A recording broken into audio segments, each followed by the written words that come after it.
আপনারা জানেননি টাইটানিক নামে একটা জাহাজ ধ্বংস হয়ে গিয়েছিল? হ্যাঁ হ্যাঁ, টাইটানিক।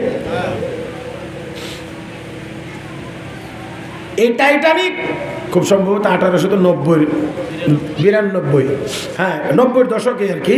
এই 1892 সনে এই টাইটানিক বানাইছিল।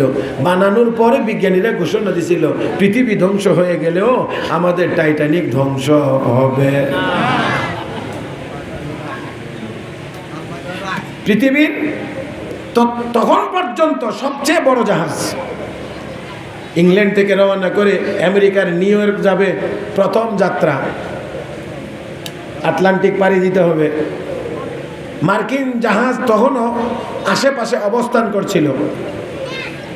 ওই জাহাজ থেকে টাইটানিককে রেডিও বার্তা পাঠানো হয়েছিল, তোমরা যেই পথে আসতেছো এই পথে সমুদ্রের মাঝখানে আইসবার্গ আছে, আইসবার্গ বরফখণ্ড, বরফ, বড় বড় বরফের চাকা আছে। এটা আপনারা ওই যে ফ্যাক্টরিতে বানায় এটা না, বিশাল কিলোমিটারের পর কিলোমিটার জুড়ে শুধু বরফ আর বরফ। এখন এই রেডিও বার্তা রিসিভ করার যে ব্যক্তি দায়িত্বশীল ছিল, প্রথম একবার রিসিভ করছে, বলছে এই রাস্তায় আইসবার্গ আছে। বিরক্ত হয়ে আসে, এই কথাকে কোনো পাত্তা না দিয়ে রিসিভার রেখে দিছে। কি কি না আমাদের এই বিশাল জাহাজ, এটার আবার কি হইব, কি আর আইসবার্গের কথা কয়।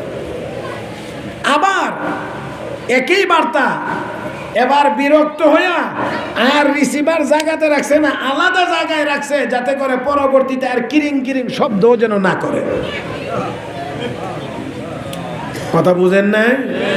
এত বিশাল বড় জাহাজ চলতেছে চলতেছে চলতে চলতে হঠাৎ ক্যাপ্টেন সাহেব তাকায় দেখে সামনের সেই সতর্ক করা সেই বিশাল আইসবার্গ সামনে। আর এই মুহূর্তে জাহাজকে আর কন্ট্রোল করার ব্যবস্থা ছিল না, এমনকি কিং কর্তব্য বিমূঢ় হয়ে যেই দিকে মোড় নিলে এড়ানো যাইতো সেই দিকেও তার মোড় নেওয়া হয় না, হয়ে গেছে তার বিপরীত দিক, একেবারে সোজা গিয়ে আইসবার্গের মধ্যে ধাক্কা, দুই টুকরা হয়ে পানির নিচে এই যে ডুবলো, আজও পর্যন্ত একটা নাট বল্টুও বিজ্ঞানীরা উদ্ধার করতে পারে না।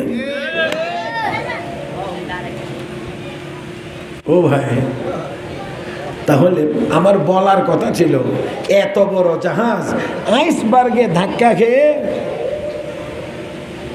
তাহলে যেই আল্লাহ এত বড় জাহাজকে একটু বরফ খণ্ডের মধ্যে ধাক্কা লাগায়া ডুবাইয়া দিতে পারেন, সেই আল্লাহ চাইলে নবীর সাহাবী হযরত সাদ ইবনে আবি ওয়াক্কাসের নেতৃত্বে আল্লাহর রাস্তায় জিহাদকারী মুজাহিদিনদের দলের ঘোড়াটাকে দৌড়ানোর জন্য আল্লাহ কি ওই সময়ে ওই দাজলার বুকে কি এই আইসবার্গের ব্যবস্থা করে দিতে পারেন কি পারেন না?